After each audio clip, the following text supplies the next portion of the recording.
Jeste li se ikada pitali zašto gliste nemaju noge? Zašto su polarne lisice bijele, a pustinjske svjetlo smeđe? Zašto različite vrste ptica imaju različit oblik kljuna? Zašto plivaču kožicu imaju i dabrovi, i žabe, i patke? Kako mravi znaju put do hrane?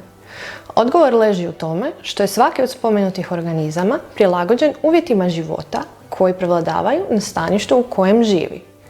Različite su vrste kroz milijune godina stjecale karakteristike zahvaljujući kojima danas mogu uspješno pronaći hranu i vodu, zaštititi se od predatora ili biti uspješan predator i razmnožavati se. Polarne su lisice tako bijele boje kako bi se bolje stopile sa svojom okolinom, a iz istog su razloga pustinjske lisice svjetlo smeđe. Neke ptice jedu sjemenke, neke jedu kukce, neke su mesojedi. Za različitu vrstu prehrane postoji i različit kljun.